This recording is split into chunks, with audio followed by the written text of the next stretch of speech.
Ayan, oh. Ito yung pool area niya sa labas. So ito na po yung Sofitel. Pustahan tayo mga sasakyan dyan pa Sofitel. Yan, oh. Maraming pa Sofitel dito ngayon.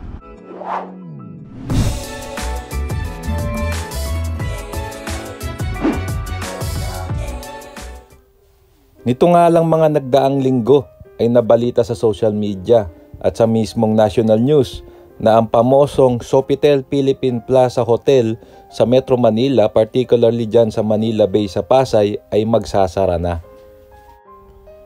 Itinayo nung panahon ng dating Pangulong Ferdinand Marcos Sr., sikat ang Sofitel Philippine Plaza Hotel dahil sa pamosong spiral buffet nito at sa mismong napakagandang sunset view ng Manila Bay. At dahil nga sa ongoing reclamation sa CCP complex ay tuluyan na ngang nawala ang seaside area ng mismong hotel na ito. Kumpirmado sa balita na hanggang July 1 na lang ang operasyon ng hotel at ang mga empleyado raw na maapektuhan ng pagsasara ay bibigyan ng karampatang kompensasyon. So mga kabayan, ang reklamasyon nga ba ang talagang nagpasara sa hotel na ito? Tara, tignan po natin mga kabayan. Okay, magandang araw mga kabayan. Dito tayo ngayon sa Maynila, 12:30 po ng tanghali. So ngayon po mga kabayan, bali-balita, no? Ito po marami pong nagulat dito sa balitang ito.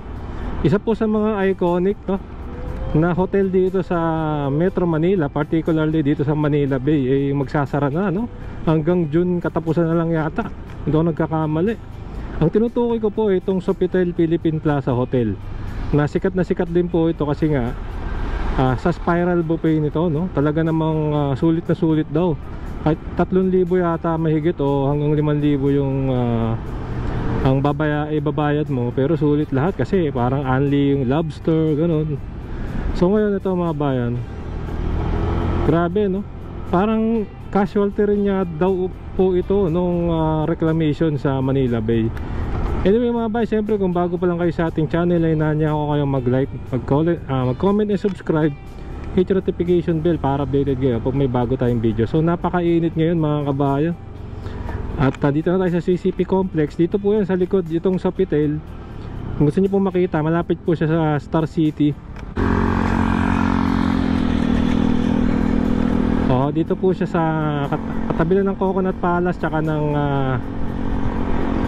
itong Lime Resort. Yan, malapit siya, magkakatabi yan. So puntahan natin siya. Hindi natin siya mapapasok mga bayan. Tumingin ako kung magkano yung per night. Nasa 12,000 mga bayan yung pinakamura. Grabe, no, talagang 5 star. Pero nakapasok na po ako dyan, no, mga kababayan. Napakagandang hotel nito, no. Ginawa po pa po ito nung panahon pa ni dating Pangulong Ferdinand Marcos Sr., tatay po ni BBM. Parang pinush po nila na dumami yung hotel dito sa Metro Manila kasi para mag-accommodate ng mga foreign dignitaries, mga VIP. So ito na yung Pocards Theater nga pala yan mga bayan, matagal nang ganyan, no, sarado. Ewan ko nung plano rito. Sayang din to, no, iconic din tong Pocards Theater mga bayan. Kailangan natin ma-showcase yung talento natin, ay yung ating kultura. Ito naman po yung Coconut Palace.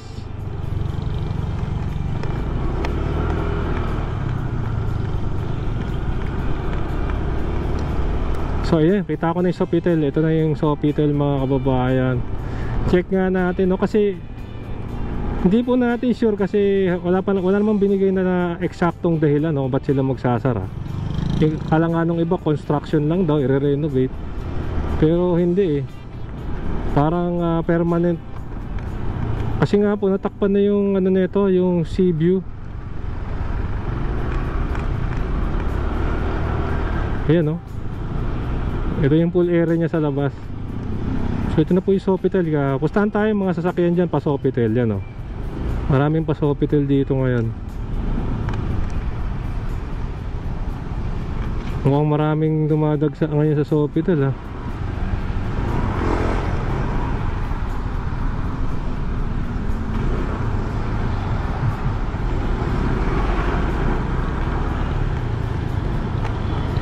So ayan ang Sofitel Philippine Plaza Hotel. na magsasara na mga kababayan. Ayan siya, ayan. So parkingan kakanan dyan, Sofitel Philippine Plaza. Ewan ko kung pwede ba magano dyan, parang manananaw-nanaw ka lang, bisita ka lang. Mabigat po yung 12,000 per night ha. Pero maganda sanang i-content para may remembrance tayo sa kanya. Wala namang balitang i-demolish siya mga kababayan. Talagang magsasara lang. Ang kawawa po rito yung mga empleyado, no? Maraming mawawalan ng trabaho.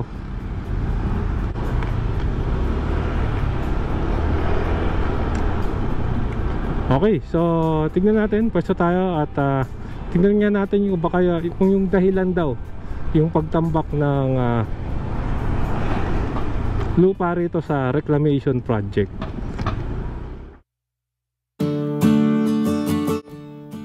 Ayan, so pinalipad na po natin si Bumblebee, no? Ito nga po yung likod ng CCP complex kung saan patuloy pa rin yung pagtambak.